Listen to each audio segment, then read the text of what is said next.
Have you been well for the week? Today I will give you a sermon about death and reincarnation rebirth. Death. I said that all things in the world have an end, right? Because there is an end, there is death. If there were no end, there would be no death. But all things in the world have an end. But why is there an end? It means that everything possessing flesh and bones has an end. That's what I'm saying. Things possessing flesh and bones. So because they possess flesh and bones, there is an end. That's what I'm saying. Because there is that end, there is death. That's what I mean.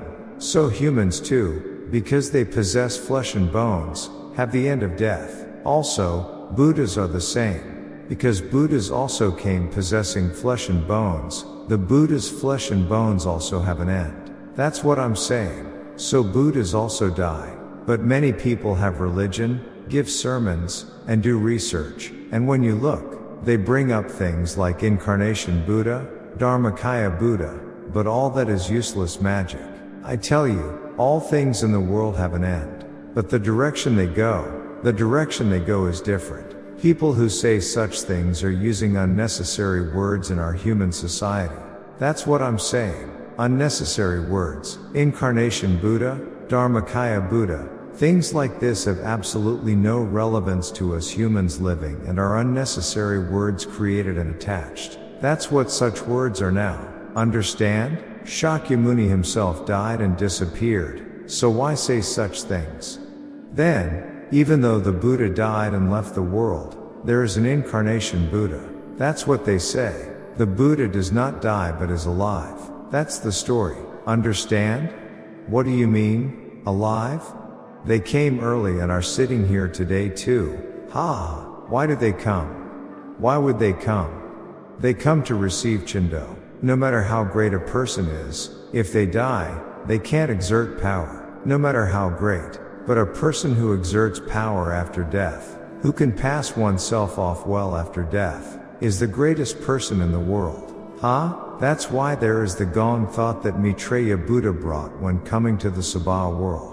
That's what I'm saying. Gong thought has no death. There is no death, and things like reincarnation rebirth, or mischievous shadow-like things. Incarnation, is just like a shadow. A shadow. Understand? It is not a living object. It is like a disappearing, vanishing shadow, but packaging it as if it exists and talking about it is called Incarnation Buddha. If you transmit the law, it's called Dharmakaya Buddha, but the person themselves is a living being, so why bring that up? And if you look at the content Shakyamuni Buddha speaks of, our monk said it earlier too, right? Jingong Myoyu. Talking a lot is useless. One or two precious words are what's precious. Jingong Myoyu is Myobiap. It's something originally non-existent, but packaging it as if it exists and filling it in is called Myobiap, I tell you. So it's different from what I say, right? What Maitreya Buddha says is a heaven and earth difference. The path taken is different, I tell you.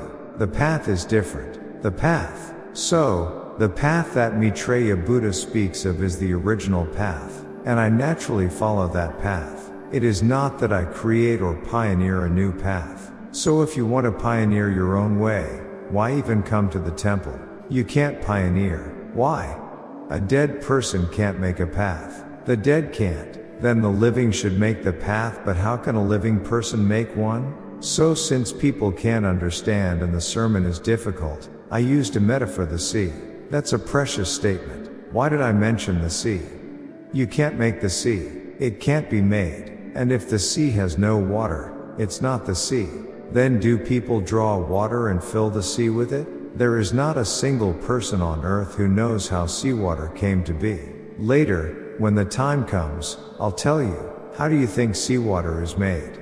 Try thinking about it. There isn't a single person who knows. Have you ever seen in your school textbooks how seawater came to be? You haven't, not at all. Humans are born on land, depend on various things, and then leave. That's human life. So, packaging the dead as if they aren't dead is the existing Buddhism. But the Buddhism that Maitreya Buddha brings ends the moment you die. Why is that? Have you seen a dead person come back to life? That's why the Buddhism spoken by Shakyamuni Buddha before and the Buddhism Maitreya Buddha speaks in the Sabha world go different paths. They're different. Because they're different, you must listen carefully and learn anew. If you want to walk the right path, you need to learn. But if you want to live carelessly and just die, then you don't have to learn. What's the big deal about not learning? It's just a body that disappears after death anyway. So you must judge for yourselves. Reincarnation means coming back after death, right? If you don't return, it can't be called reincarnation, right? Isn't that true? That's living roughly. But now the message is pray with your own strength to be redeemed. That's what it is. But the words were cleverly said. The founder of Buddhism is Shakyamuni, but the disciples spreading the Dharma are the monks, right? Shakyamuni said that reincarnation is receiving a body after death, and that it's hard to receive a body even once in 1,000 years. Isn't that what he said? But what spiritual power do monks have to perform Chindo ceremonies? And after the Chindo ceremony, if someone asks where the dead went, they say, oh, they went to a good place, or it went well. Then where is that good place? Really, if you say a good place without any start or end, then where is that? A few days ago, I went to a temple for something, and they were performing a Chindo ceremony. About 5 or 6 monks had gathered and were performing the Chindo ceremony, chanting, banging gongs, shouting, screaming, and then they say the ceremony went well. But after the Chindo ceremony, I waited to meet the monk and finally met him. By then, all the monks had already left after finishing the ceremony. I went in, and when I quietly looked around, I saw that they had performed a Chindo ceremony for the grandmother. The Chindo ceremony. They held a Chindo ceremony for the grandmother, but all the monks had already left. After it ended, I went there and saw the grandmother sitting on the stone slab where people kneel in front of the farewell hall. Why was she sitting there? She was sitting there. That old lady was squatting. She looked about 85 years old. As I walked in further, the old lady, she was a spirit, suddenly stood up and then quietly sat to one side as I stood up there. So what's the point of doing a Chindo ceremony if she can't leave? I'm saying this because I can see it clearly. If I couldn't see, I wouldn't say anything. I know right away. Just one glance and I can tell. She couldn't leave, even though the Chindo ceremony was held. If the ceremony ends, shouldn't the spirit go? But she was still sitting there, sitting on the stone slab. Then what's the point of holding the Chindo ceremony? Now do you understand? Chindo is not done through chanting the Buddha's name. How is chanting a Chindo? Think about it. Chanting isn't Chindo. It has nothing to do with Chindo. They say it's as difficult as receiving a body once in 1,000 years to receive Chindo. Then what kind of Chindo is this supposed to be? Then where is that good place after death? Is being swarmed with other spirits, drifting like dust in the sky, a good state to be in? People can't even understand the meaning of words, so how can that be called a place where humans live? So rebirth happens when Chindo has been done. Going and then coming back is called rebirth, right or not? It's the same with buses. You go and then transfer. Isn't that called a transfer? Right? The dead and the living are the same. So if someone dies and is stuck, unable to go, and is waiting as a spirit, and then we hold a Chindo ceremony and bring them back, that's what we call rebirth, right? What is rebirth? It means to return to life again. That's what rebirth means, right? But what if you can't return? Then it's not rebirth. But what happens if you believe that? You should believe in what's believable. If you believe in something that's not, you might not be able to come back. Once you go, think about believing something like that. If I believe it and go, but can't come back and return in the body of a ghost, isn't that the end? Then why sit there believing in something like that? That's something really dangerous. Everyone, think about it. I'm not saying this because I hate those people. I'm just telling you the truth. Death is the end. Death is final. Why is Maitreya Buddha precious? It's because Maitreya Buddha revives the dead and brings them back. That's why he is precious. If they can't come back, isn't that the end? Then there's no point in performing a Chindo ceremony. If they can't return, isn't that right? if it's said that it's difficult to receive a body even once in 1,000 years after death, then it means you can't get one. There's no creature as foolish as humans. Look at Christianity. To go to heaven, they say a camel must pass through the eye of a needle, then how can it go? How can a camel pass through the eye of a needle? It's hard enough to thread a needle with thread, isn't it? Then why sit there trying to go to heaven? Do you think God exists? God. I'm not mocking those people, but humans are meant to live as humans by interacting with each other. If a person can't understand human speech, doesn't that mean they don't even qualify as human? Heaven doesn't exist, it's just floating dust in the sky. When a person dies, they become like that dust, and so they can do nothing at all. Ends. That's what humans are like. When a person dies, they can do absolutely nothing. So death is the end, isn't it? This is why we must value Maitreya Buddha spreading Buddhism in this world. Among the current population, only 1/3 should remain 1/3. That way, life becomes better for humans, and people start valuing each other again. The population is too large, far too large. Just watch carefully in the future. Am I lying? In the future, the population will significantly decrease. Watch closely if I'm lying or not. It's far too large now. People don't value one another anymore. You can see it. They act recklessly toward each other. And that's because there are too many people. Because there are too many people, humans have lost their sense of what is truly valuable in life. All of this has already been revealed. I just don't explain every little detail about these things to you. It's all out there already. Therefore, there are too many humans. You all, think about it. That a person can revive another person, a dead one, does that make sense? It's all lies. Because you live without understanding simple logic like that, people spend idle time and then just end. After dying, I go to the land of happiness. Huh? After dying, I go to heaven. Hey, where did they build something? A building?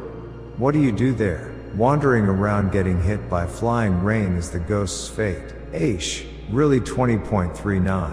These days, most monks, if they are decent, graduate from university, learn properly in society, and then become Buddhist priests. Monks, people who became Buddhist priests in the old days didn't even know letters well. So they went to the temple, practiced learning the enlightenment, learned letters too, and practiced like that. Old monks might know a few Chinese characters, but they don't know things like English well.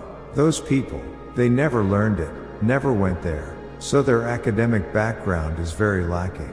The more lacking the academic background, the more simple-minded the person is, understand? A person lacking learning, a person whose learning is insufficient, that person is narrow-minded.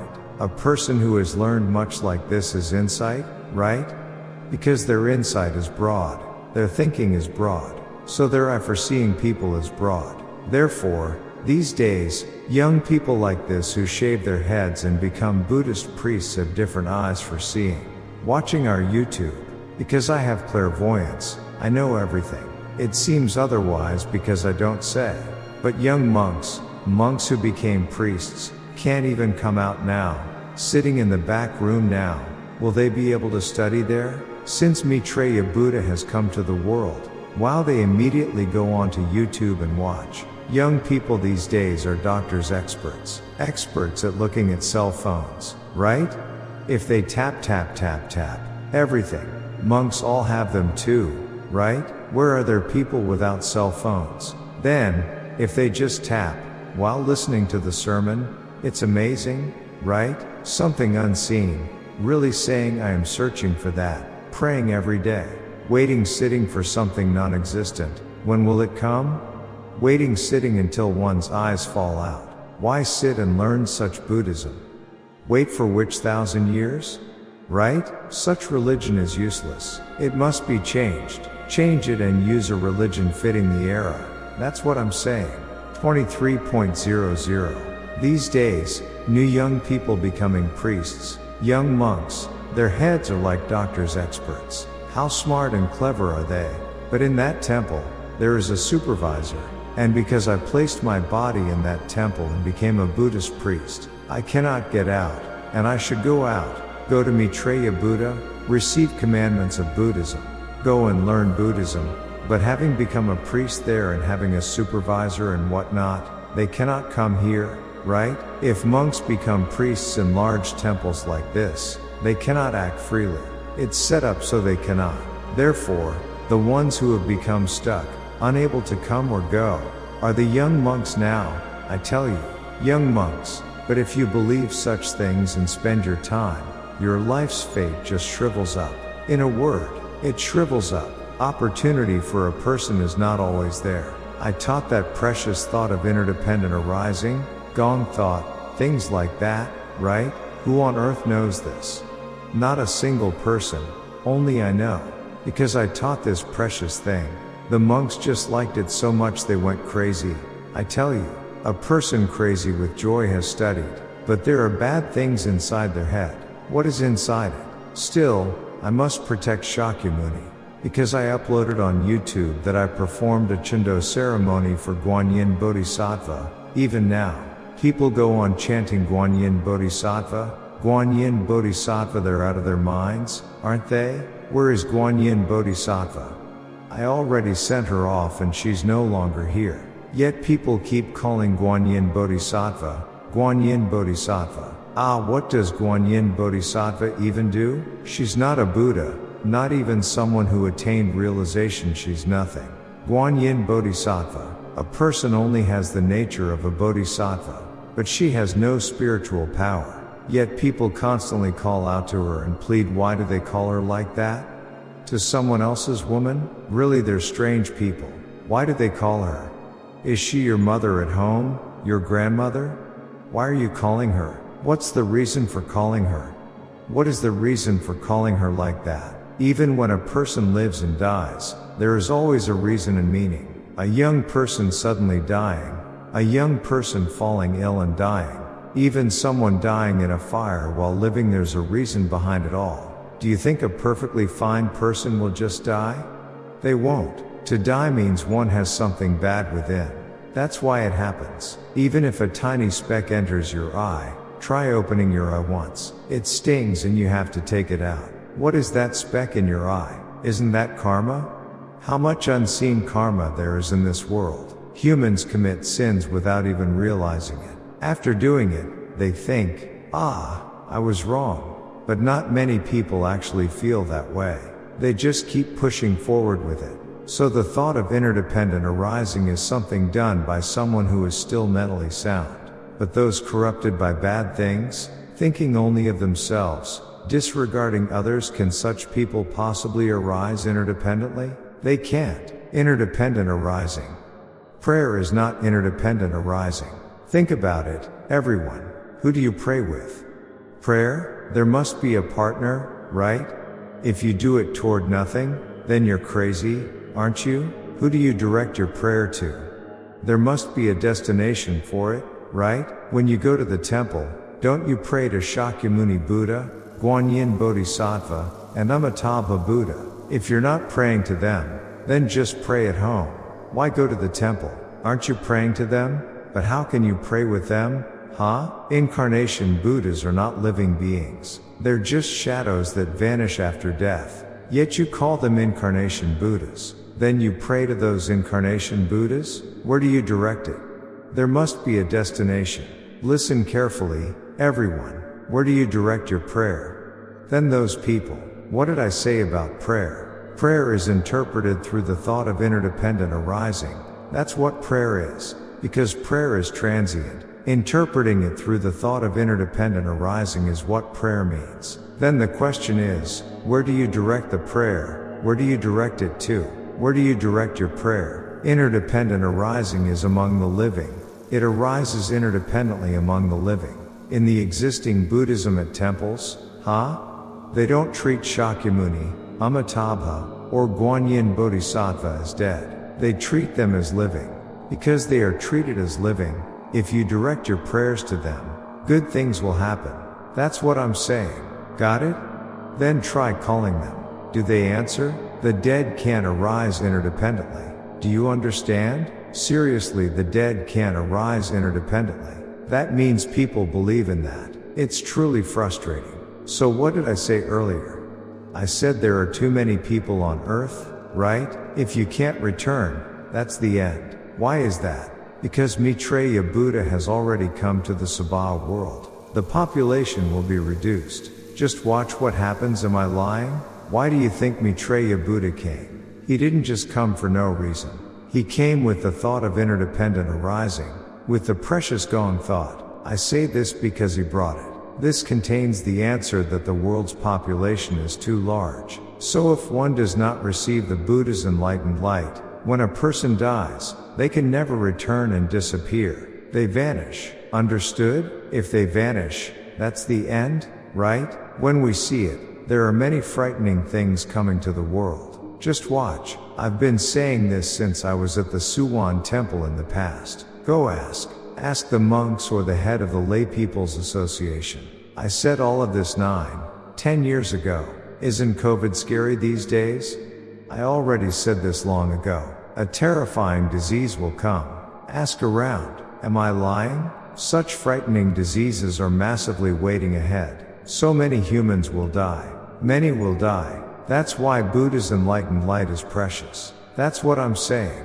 But this Buddhism cannot spread widely across the world, and Maitreya Buddha leaves. No, that's what logic says. So those who come to Yonghwasa, attend the Buddhist meeting, and listen to the sermon, if I put it nicely, they are seed beings. Why? Did I say anything wrong? Does calling them seed beings sound strange? They are seed beings, right? What I'm saying is a perfect answer and a wise saying. Why sit and wait for the dead? So do you know what some monk says? He says Shakyamuni isn't a Buddha but an incarnation. Why would you go to someone like that?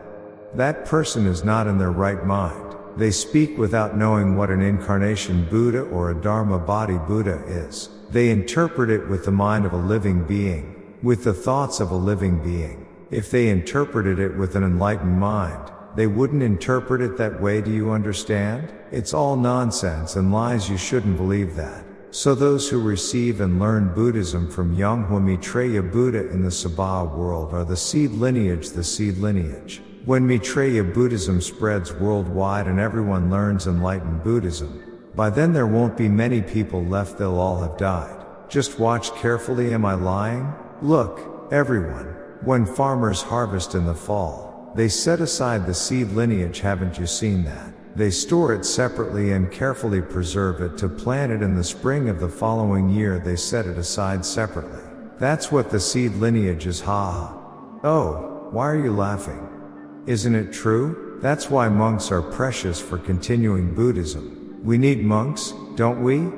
Monks are precious. I properly pass on Buddhism to monks so that they can spread Buddhism for a long time in the future. Enlighten many living beings, and spread good Buddhism in the world to enlighten many living beings. This is why I pass on Buddhism to monks. If I pass it on, there are countless religions on earth right now. All those religions will disappear, and only the original enlightened Buddhism will remain in the world. But if monks sit idly by and make strange remarks like incarnation Buddha or Dharma body Buddha, spouting meaningless words, believing in things that are invisible, unseeable, or unverified, that's called superstition.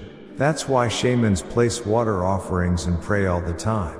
So traditional Buddhism and shamans who pray every day are like cousins. Because they're like cousins, shamans also enshrine Buddha statues while doing their shamanic practices. Go see for yourself. Nowadays, as society advances further, even shamans shave their heads. They shave them and call themselves Sa or M something or other and pretend to run temples. The original ancestor of Buddhism is Hinduism. If you go to India even before Shakyamuni was born, you'll see that Indian people had enshrined Buddha statues and believed in them for a long time. Do you understand? So Shakyamuni learned Buddhism from Hinduism. Look at it, it's a religion that completely believes in superstition. Even traditional Buddhism, Shakyamuni's teachings, is a religion that believes in superstition. It's superstition. Do you understand? It believes in superstition. It's not an enlightened religion but one based on superstition. Why do people believe in superstition? Why? believing in things that are invisible, unseeable, or unverified. That's called superstition. That's why shamans place water offerings and pray all the time. So traditional Buddhism and shamans who pray every day are like cousins. Because they're like cousins, shamans also enshrine Buddha statues while doing their shamanic practices. Go see for yourself. Nowadays, as society advances further, even shamans shave their heads. They shave them and call themselves Sa or M something or other and pretend to run temples. There are also many denominations these days, some strange and peculiar ones as well. People join such groups,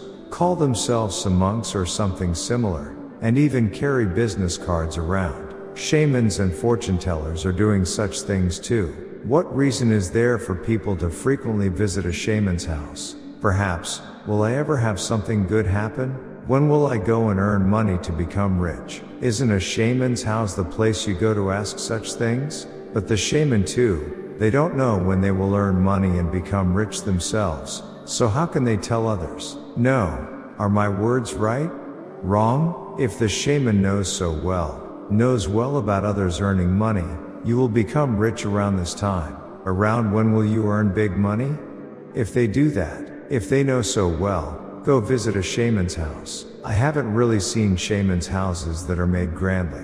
They all stick a flag somewhere under strange eaves. Just sit inside a shabby, dark place, enshrine a grandfather, and tell fortunes, right? Why tell fortunes in such a place?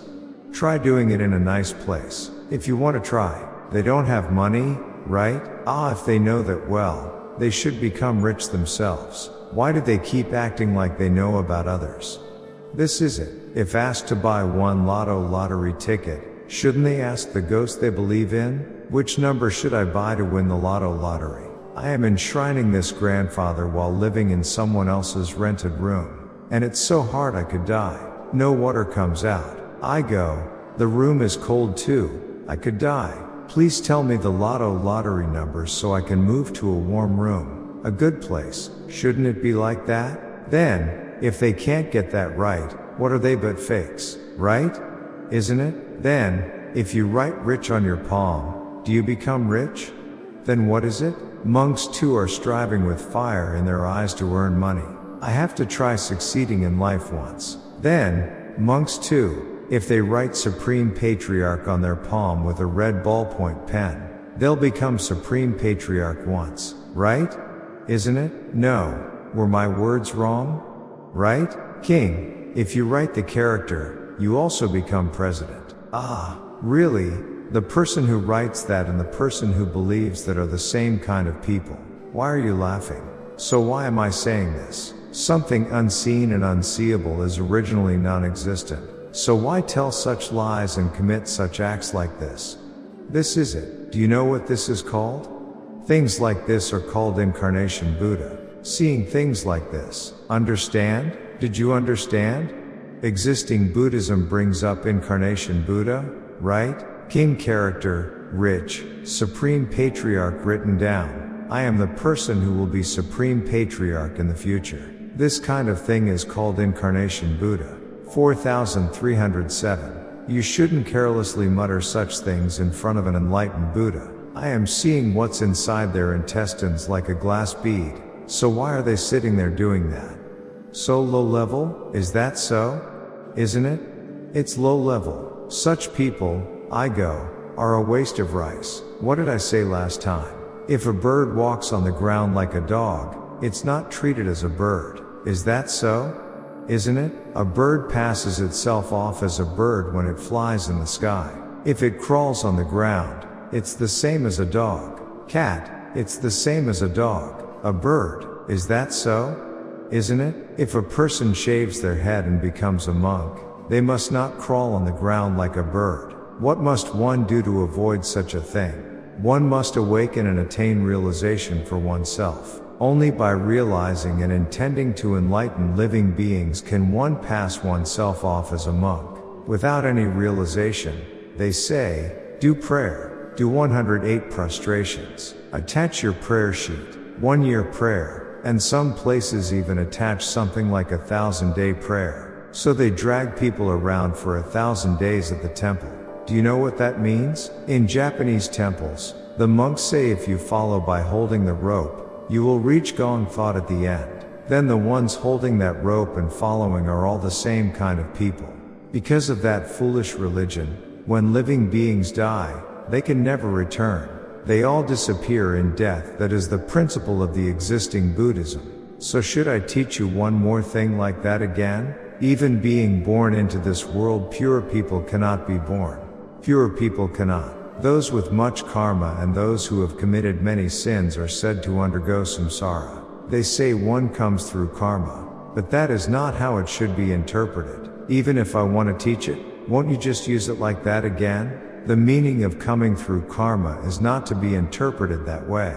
That's how such living beings interpret it. But when the awakened Maitreya Buddha interprets it, it is not interpreted like that. The phrase coming through karma contains an astonishing enlightenment. But that, I do not teach, even if I want to teach it. If they don't bring it up and say it themselves, I won't teach it. It doesn't come like that. So to say one comes through karma, that is truly ignorant talk. Ignorance. One does not come through karma. There is another method. They say a person who left with no karma cannot return to receive the flesh, the body, whom you must have karma to come, right? That those people, all of Buddhism right now, say it like that. But in that is the very phrase that leads to realization. If I teach this, won't you keep using it?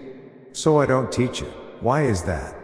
Because if I teach that, it pushes the Buddhists who go to temples toward death. So I won't teach it. The answer exists. It exists, but I won't teach it. Even monks must feel grateful for that. Why? Because I'm not teaching it in order not to send them to hell for the sins they've committed. If I teach that, they'll keep using it again and again.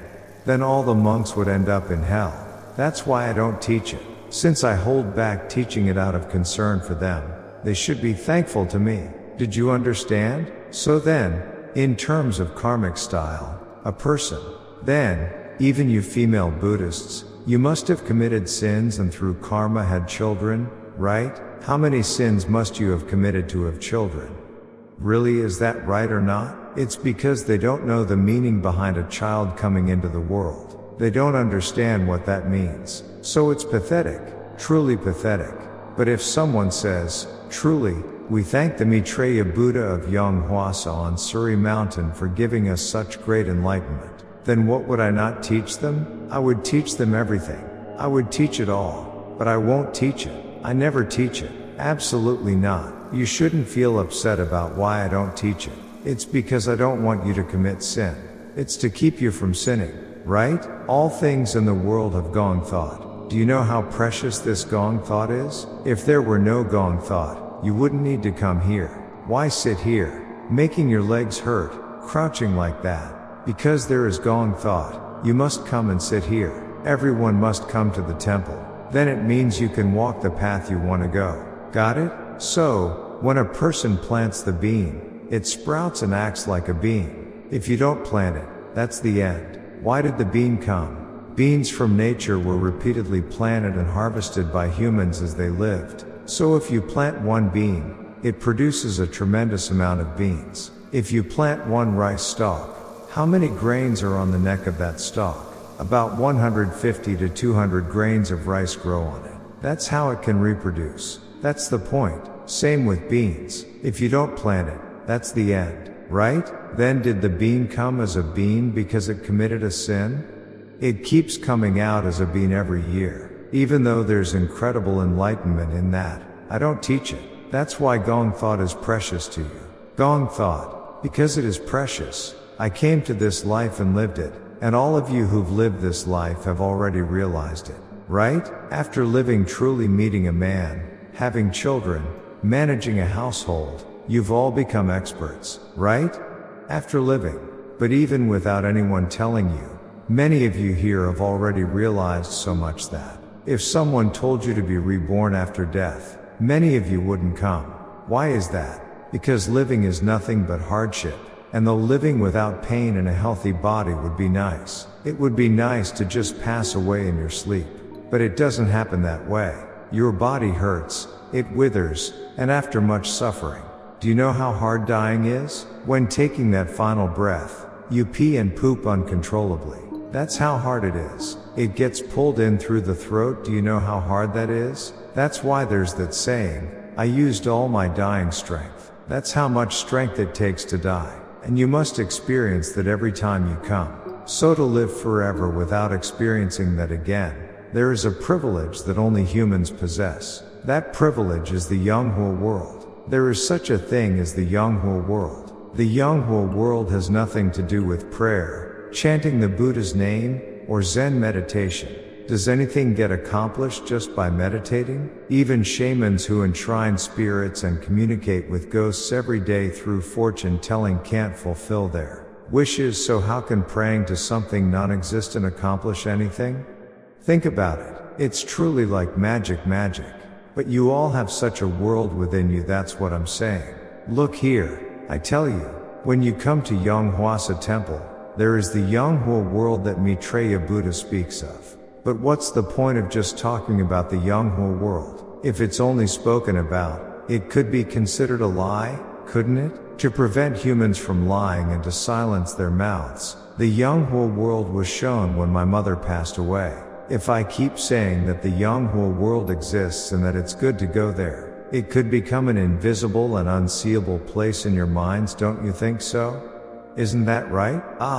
Buddha says it's true and that it exists, but we can't possibly know, we can't understand it. We can't see it with our eyes or visit it. Doesn't it end up like that? To silence such doubts, the Yonghua world was shown on the day my mother passed away. This is what the Yonghua world is. Living beings. In the future, Maitreya Buddha has come to this world. If you listen carefully to Maitreya Buddha's words, awaken, and study them, you can go to such a Yonghua world. And so our monk recorded countless videos of this. Then enormous pillars of light poured down from the sky onto the ground. This is called Chaoguang blue light, where the astral body of my mother was buried in the ground. It descended like that. There is nothing like this anywhere else on earth. You've seen it yourselves, I showed you. Didn't you see it? You saw it, didn't you? Because living beings lie so much and package non-existent things as if they exist. Who would believe that? That's why it was shown in reality, that's what I'm saying. So our monk recorded it on video. It's astonishing. Even if such a thing exists, people don't believe it. Then what do you believe? Also, non-existent things, things that aren't even there, things unseen by the eyes, strange things like trickery are all you believe in. Why is that? It's a strategy for humans to disappear in the future. To disappear. Many will disappear. Disappear. It's not that I'm telling them to disappear. Humans just automatically disappear like that. Look in the future. Am I lying? Humans will vanish enormously. Then, if you have many children, won't they not disappear? In the future, humans will not have many children. Watch carefully. Am I lying? They won't have them. So, the number of humans will decrease countlessly. Understand? That's why the Yonghua world exists. Yonghua world. Some monks, hearing Yonghua world, say prajna dragon ship, making a ship and going by ship. By ship. Their heads are that ignorant, right? I wish the monks would study a bit more, because they are too ignorant and can't even understand simple words. What does prajna dragon ship mean? The character Sion refers to a ship, but it's not a ship. Their heads are blocked to that extent, I tell you. But then again, if told their heads are blocked, they feel hurt. Why is that? It's because they are living beings. Living beings. One must transcend that living being state to be able to reincarnate or go to the Yonghua world. If you can't transcend being a living being, it's the end, I tell you. That's why at Yonghua Temple, our head monk and the head of Buddhist followers are the people who came first and studied. These people are truly the seed progenitors. Seed progenitors. Seed progenitors? Huh? You all must think gratefully. Our head of Buddhist followers is also a vice president of a large corporate conglomerate. But he has done an enormous number of good deeds. Good deeds. He did so many good deeds too. Did many good deeds. Why did he do many good deeds? In the old days, during the Yi dynasty Joseon, they didn't govern politics well. right? Because they were taken over by the Japanese. But leading retainers and becoming a king, living well, what's the point? When they die, they all become ghosts. What's the point of becoming a queen? Whether dying unjustly or dying after doing well, when you die, you unconditionally all become ghosts. But when a person dies, who looks after that aftermath? Who does it? You all must think carefully. Why? When having children, they are cute, precious, pretty, and good, right? Everyone, try dying. See how much children think of their parents. Isn't King Seongjong's wife deposed Queen Yun? Deposed Queen Yun drank the royal poison and died unjustly, right? She died. If she died young after receiving the royal poison, how unjust and full of resentment would she be? She couldn't close her eyes. But after dying, she keeps coming to our Yonghwasa every Sunday, asking for a Chindo ceremony. Lady Yun, the deposed queen. There's a saying, if a woman holds a grudge, frost will fall even in midsummer. Frost will fall. Why is that? Do you know what that means? It's not because women are strong, women are weak, aren't they? And there's nowhere for a weak woman to appeal. She can't win with strength either. Men, could you win? Against a tough guy? You can't win. If he pushes hard, you have to just take it. So when such a weak, powerless woman is oppressed and even killed, that's where the saying comes from, that if a woman holds a grudge, frost will fall. Live and see. See if anything good comes to you later. Just live and see that kind of feeling arises. And when I said that, our head of the Buddhist Association raised funds and performed a Chindo ceremony for Lady Yun.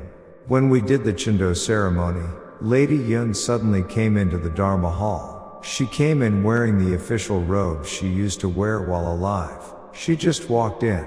Then she put it down and bowed to me 3 times with a deep bow. I performed the Chindo ceremony and sent her to the Yonghua world. I performed the Chindo and sent her to the Yonghua world, sent her to a good place in the middle grade. Then about 20 days or maybe a month after the Chindo, Seongjong came too. Seongjong, I hate seeing him. Did he even do his duty as a king? But he keeps coming.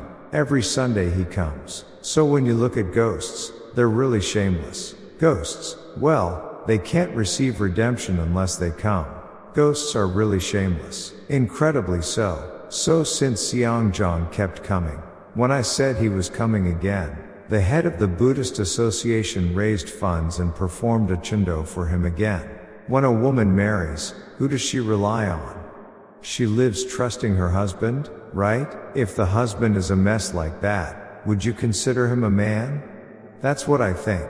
If a man doesn't fulfill his role as a man, then he's not even a man. Think about it. If he treats a woman like that and drives her to be executed by poison, that's not a man. Was it the same day? So we did it and sent him off. But what's the use of being a king? What is a king, anyway? A president, just another living being. A living being dies and it's the end. Got it? Do you think even a king of a nation will be treated like a king after death? It all ends. It ends completely. That homeless person under the Anyang Bridge is exactly the same as a dead beggar spirit. Exactly the same. Got it? You came with your bodies to Yonghwasa, took the commandments of Buddhism, and received light emission into your bodies. Because your bodies contain Buddha's enlightened light. Such people like that will never be able to come near you in the future, because you go out through the light. The other day someone who took the commandments came, and when I asked, they said their body was emitting light. They said white light emission, blue light emission. They came and told me, and came again to take the commandments. That is something only that person possesses. What do you call that? It's called gong thought. That's what a human must hold, the most precious Buddha's enlightened light. That person wouldn't come to Yonghwasa and die here, right? They would live their own way and die, but even if they die, that person has nothing to worry about. That's the point. No worries. So, don't you think you should come to Yonghwasa and take the commandments? If you don't take them, it won't work. It's right here. Silver, silver, silver is white, right? She made prayer beads out of silver and brought them to me. and I opened the eyes of the beads once, and the beads were emitting a yellow Buddha's enlightened light. I saw it yesterday. Fascinating, right? That person, no need to even check, will go straight to the Yonghua world after death. It's a guaranteed seat. When I calmly observe, listen carefully, people who have lots of money and are rich and live without any worries, right? Those people can't be reborn after they die. Got it? Why is that? For those people, the most precious and best thing in the world is money. Money. What's the meaning of money? Money is only useful while I'm alive. What use is it at death? You pass on money to your children because you have a lot of it, right? But your child might commit sin because of that money and head toward death. It's because they don't know. Here in Anyang, I used to heal patients' bodies long ago. I said that, but the building owner did something unpleasant to me. Understood? And if you go up here, there's that thing, a fire steam room. It was the first place in Seoul to have it. The fire steam room was here. When I was tired, I used to go there now and then to get steamed. Now, there was a staff member at the steam room, not the owner, but the owner's brother. That guy also treated me badly. So I stopped going. I couldn't stand the sight of him. At night, about 3,000 people, give or take, or around 1,000 to 1,500 people, sleep in the room. There were so many people that they slept packed together. It was doing very well. They were raking in money like using a rake. So when someone earns money well like that, they can't see the world anymore. Got it? They can't see anything. Because they're making money. They look down on people. Even if Buddha goes there, if he doesn't say he is Buddha, they won't know. Those people don't treat Buddha as Buddha, they prioritize money first. So I said, right now, you're earning so much money that you're raking it in. But just wait a little, you'll soon go bankrupt and become a beggar. And then I completely cut ties and stopped going there. Isn't it fascinating? People stopped coming altogether. After 1 month, 31 days a month had passed, and fewer than 50 people came. So they thought that if they set up a sauna facility in the bathhouse properly, more people would come. They invested about 1.5 billion won to beautifully decorate one floor with sauna facilities, but even fewer people came. Who noticed this? When I first went to the steam room in that bathhouse, there was a woman in her 50s sitting inside the hot room sweating profusely while holding her head like this. So I looked at her and thought she might die if this continued. I said, "Ma'am." She replied, "Yes." I asked, "Why are you sitting here sweating like that?" She said her head hurt so much she felt like she was dying. I asked if she'd been to the hospital, and she said hospitals couldn't cure her. So I told her I'd cure her. How good must that news have sounded to her? And then, since there was no other way at the moment, I used my finger. With my thumb, I grabbed her head and pressed it firmly with my finger, and so, there was someone who had a truly good relationship with me. But I told her story to the owner of a Jimjilbang Hanjongmuk and told the female Buddhist, "Go chase after him, kneel down, and beg. Beg earnestly, saying you won't harbor bad intentions anymore and will do well. Ask for forgiveness just once." The monks heard. Ask them, see if it's a lie. But because pride is involved, she doesn't come. Doesn't come. Calling me by phone. Come by phone. Come. Sitting there talking nonsense. Hang up. That woman supposedly told her about 20 times. Go quickly, kneel down, and beg. Kneel right down and beg. Say you won't commit bad acts anymore. Ask for forgiveness. Go and beg earnestly. So she doesn't beg for this. If she begged, I'd have to forgive her. What else could I do? But since she didn't beg, she went bankrupt and became a beggar. Becoming a beggar, she even sold her house, the house she lived in. A person must use their heart well. When that person dies, where will she go? If you carelessly harbor a grudge against Buddha like that, will you go to a good place when you die? My monk was very sick, right? Very sick. You all saw it on YouTube too, right? Spoiled rice in the summer, frozen rice in the winter, tears come when you see it. He suffered miserably being sick like that. Monks, everyone, because monks shave their heads and wander around. They look good, right? There are good people.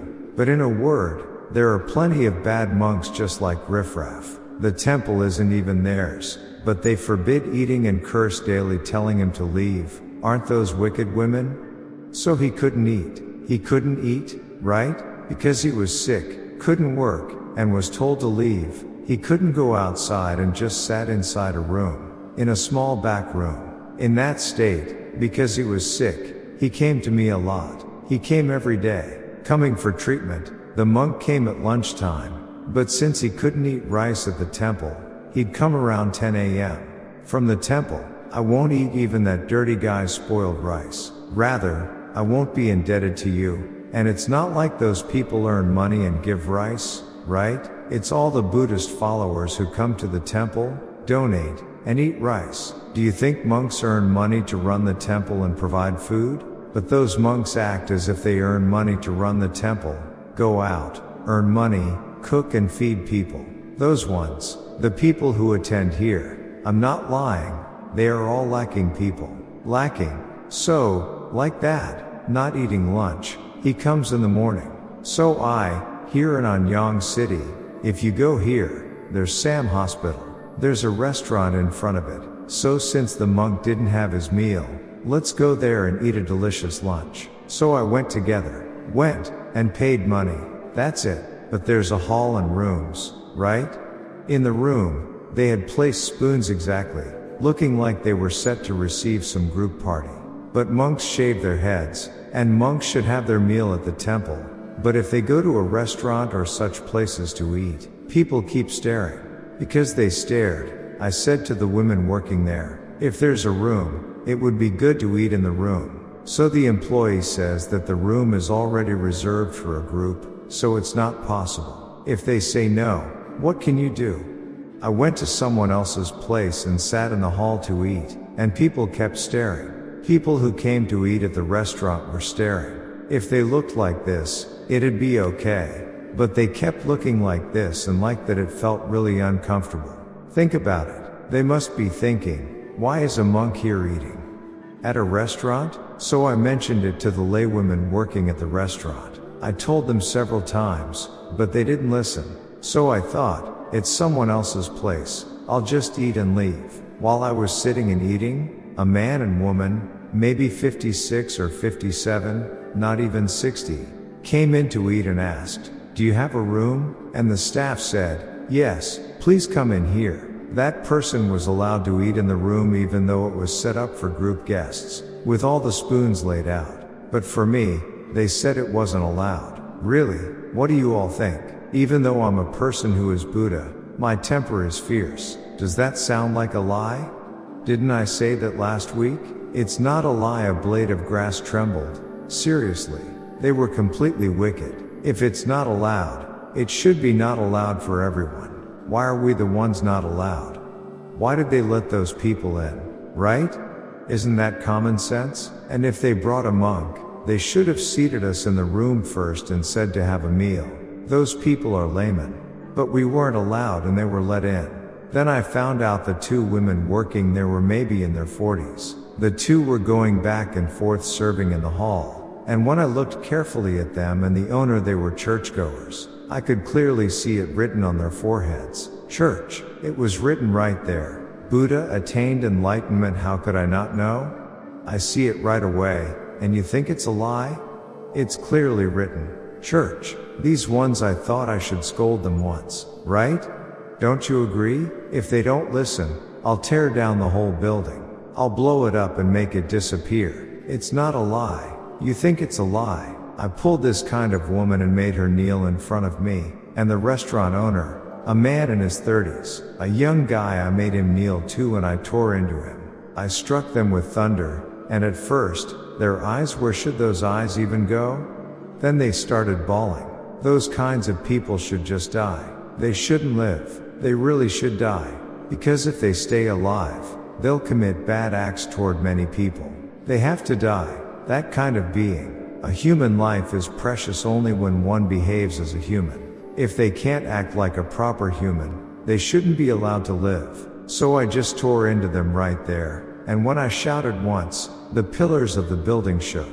So for them, It was probably the first time experiencing something like that. They saw it. When our monk walked from the temple through that alley, he'd often seen that house's dining table. But one day, after that, there were no more guests from the next day on. Their luck was gone, so there were no guests. Even at lunchtime, only 1 or 2 people would be sitting.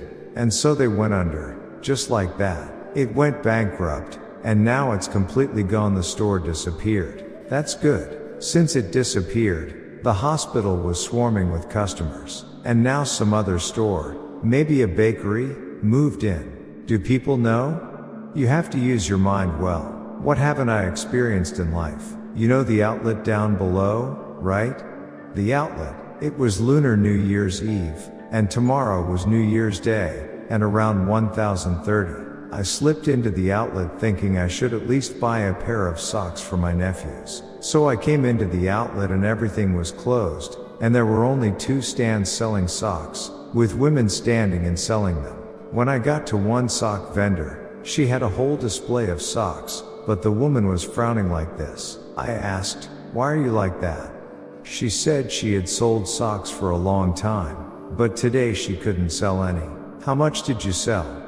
15,001.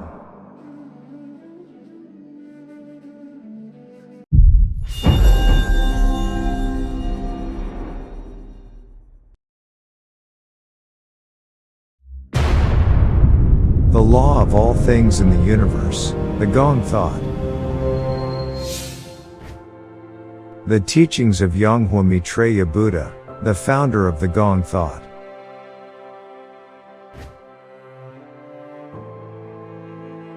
An enlightened Buddha emits light from his body and saves living beings with Buddha's enlightened light. The light of the sun that creates all things is Buddha's enlightened light. And only the Buddha's enlightened light of an enlightened Buddha can make humans reincarnate. The Buddha's enlightened light of the living Buddha. That is precisely the Gong thought.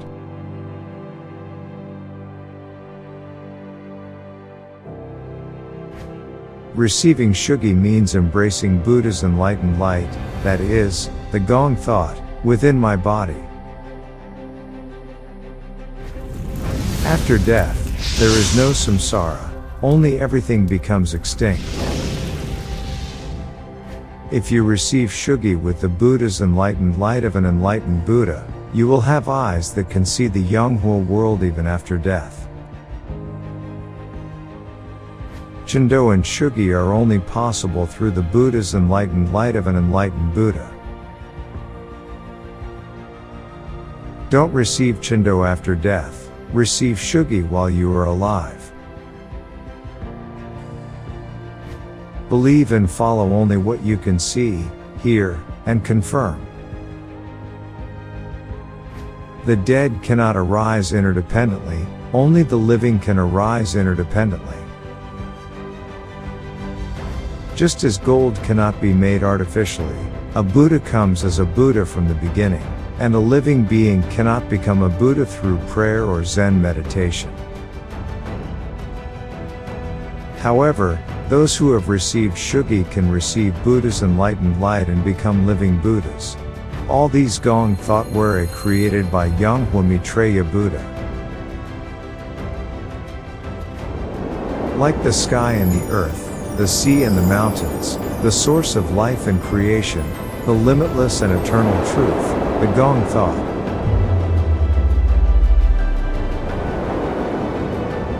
See, hear, and meet Maitreya Buddha's Gong thought directly every Sunday at Yonghwasa Temple in Surazan Mountain, Anyang.